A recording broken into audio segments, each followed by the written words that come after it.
Hey there friends, it's Live Free Miranda, and today I'm in my kids' shared bedroom. I want to give you a look around at how we're making one small room work for 3 school-aged kids. So, come along.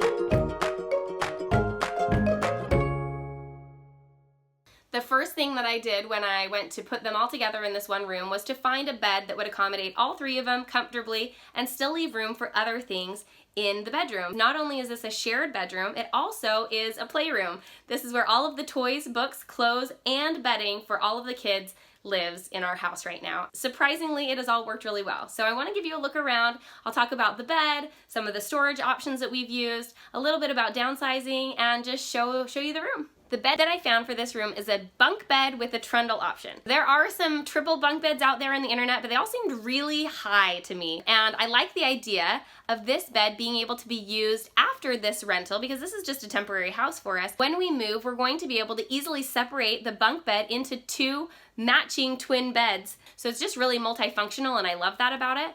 The bed itself is from Walker Edison Designs. They sell through a lot of third parties, and they also occasionally have these beds available on their own website. It's been a really, really wonderful bed. I love the design, and I love the way that the bed looked. I was worried that I was going to get a little bit annoyed with the idea of pulling out a bed at night and putting it away every morning, and it has been so easy. I love it as an option, even in the future, as a trundle option for if we have cousins over or someone comes to stay, to use a trundle as a guest bed. So I'm over the moon for this bed. I feel like it's been a great option for this room, and I'm also excited to continue using it in the future. Now, all of the kids' books go color coordinated on this one shelf. The one way that I found to make all the books look cohesive and really nice together is by color coordinating them. Whatever collection of books you have, just lining them up by color of the spine makes them look really intentional and beautiful, and I love the way that these look all together. It's been fun for even the littlest one to learn to clean up by color as well, that she can divide the books up by color and know where they go on the shelf easily because of the color coordination. Now, this bedroom also functions as the playroom. We hugely minimized our toys down to the ones that were good for imaginary play and the things that my kids were using really often.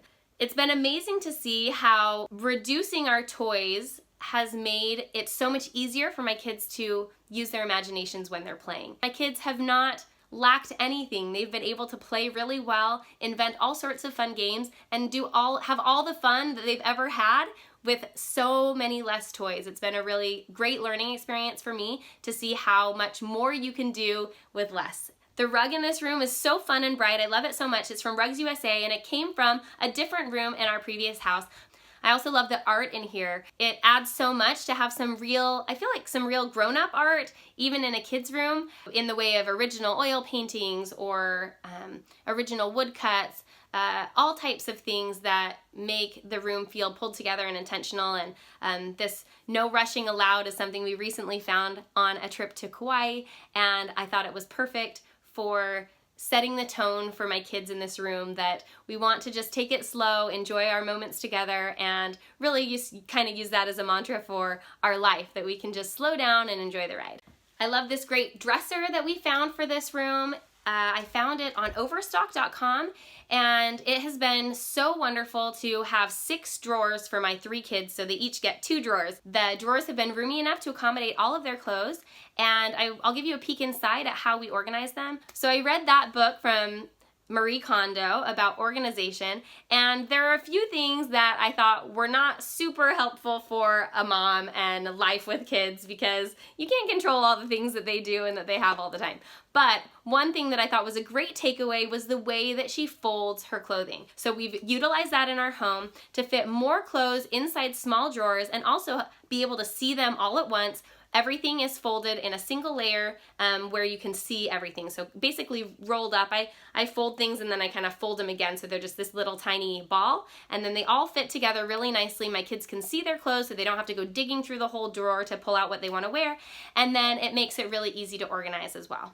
I threw a few hooks on the wall because in addition to having our coat rack by the front door, it gets cold in Virginia and we're using coats and hats and gloves and things a little more often than we did in Texas. Rather than them ending up on the floor, I thought it would be nice to have a place for my kids to be able to hang them up and know where they go. I think that's one of the keys to keeping things semi-organized in a house with kids, is making sure things have a home and your kids know where they're supposed to go. So even if they don't put them there all the time, when they're asked to help put them away, that they know where they can put them. Okay, I have to mention our laundry bin that I love love. It's from Steel Canvas. I've used them for years and years and years. We have one in every room, every bedroom in this house, and a couple in storage right now for when we have a laundry room again.